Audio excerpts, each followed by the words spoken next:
Good evening. The government is advising against all but essential travel to Sri Lanka after the bombings on Easter Sunday, which claimed the lives of at least 250 people. The Foreign Office says the terrorists are very likely to try to carry out indiscriminate attacks, especially in places visited by tourists. There are some 8,000 British visitors in Sri Lanka at the moment, and urgent talks are taking place between the government and the travel industry to help people return home. So let's join my colleague Clive Murray, who's in Colombo tonight. Yes, Hugh, that travel advisory from the Foreign Office following on from others, from the Americans, the Australians, the Canadians, the Chinese, the Japanese. It comes on the same day that the authorities here issued wanted posters for a number of suspects they believe are linked to last Sunday's Easter Sunday bombings. Now, they believe they may be part of the main terror cell. As a result, the streets here are quiet because a curfew remains in place, and that has been the case for the last few nights and will continue certainly into the foreseeable future. And this is a country that very much is still on the edge. Curfew in Colombo. Rain, the soldier's only companion on empty streets after dark. As a nervous capital guards against more atrocities. The authorities have released the names and pictures of several suspects they want to question following Easter Sunday's massacres. Foreign governments are now anxious for their citizens here. And these suspects, on the run, are the reason why. The city of Galle is a magnet for visitors, but troops now greet foreigners as well as guides. 8,000 Britons are currently holidaying in Sri Lanka, too late to heed Foreign Office advice not to come. I won't be coming back. First and last time. But the people are wonderful here. Sri Lankan people are absolutely fabulous, but no, we won't be coming back.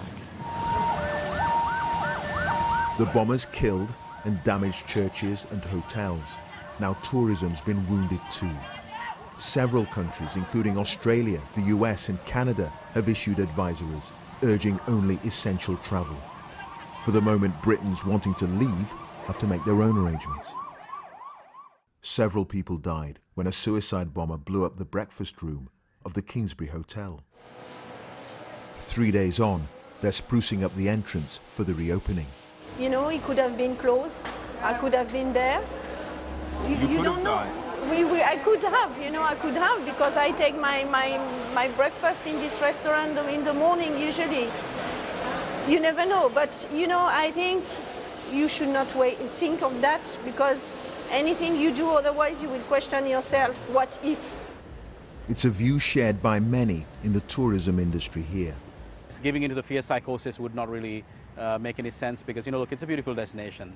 And it might be a small island, but it is a vast space of land, and there are plenty of places for people to be safe.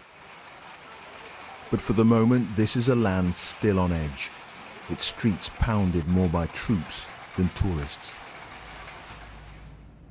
Hugh, I should say that the authorities here today released news that apparently the death toll should be revised down by more than 100. So originally, yesterday around about this time, we were suggesting from the authorities here that those who died numbered around about 360. Now that's been revised down by more than 100. But going back to the Foreign Office travel advisory today, there is a real sense here for the people of Sri Lanka that the bombers, the terrorists in the minds of some, should not be seen to be winning.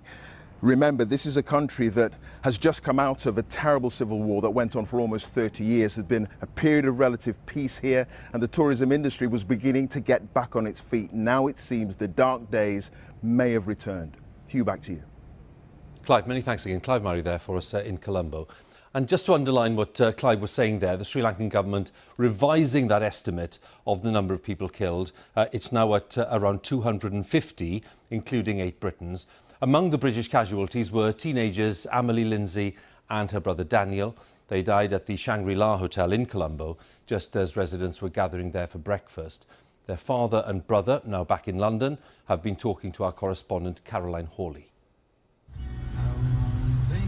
Emily Lindsay was 15, about to sit her GCSEs, when she was murdered with her 19-year-old brother Daniel.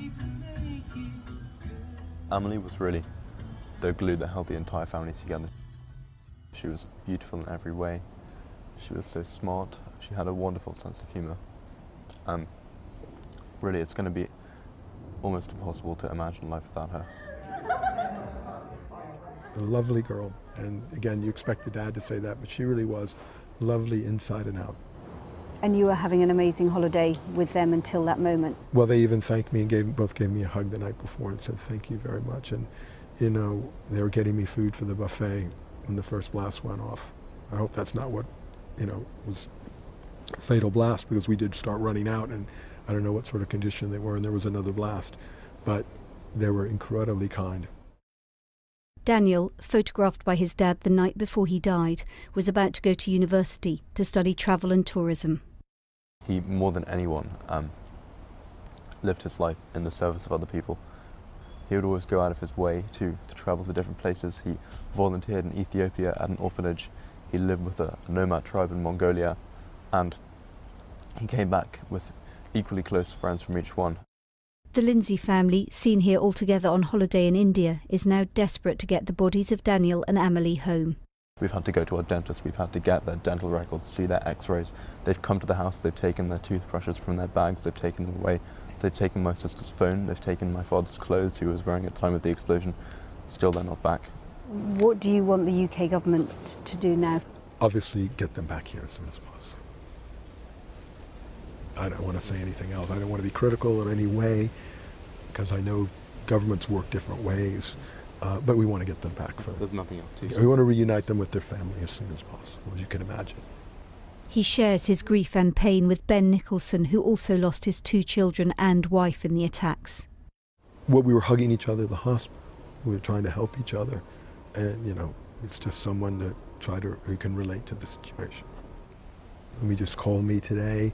I'm trying to, you know, if any way I can help him out here in the UK.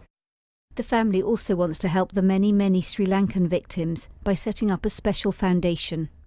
The 2 things we would really like to focus on is, first of all, the Sri Lankan families. I'm sure several families have lost, their only source of income, and then more on the ground, the medical facilities in Sri Lanka. I think they were quite rudimentary, and who knows if they would have done anything for my siblings, but I'm sure more lives could have been saved had it been better. That was David Lindsay and his father Matt talking to our correspondent Caroline Hawley earlier today.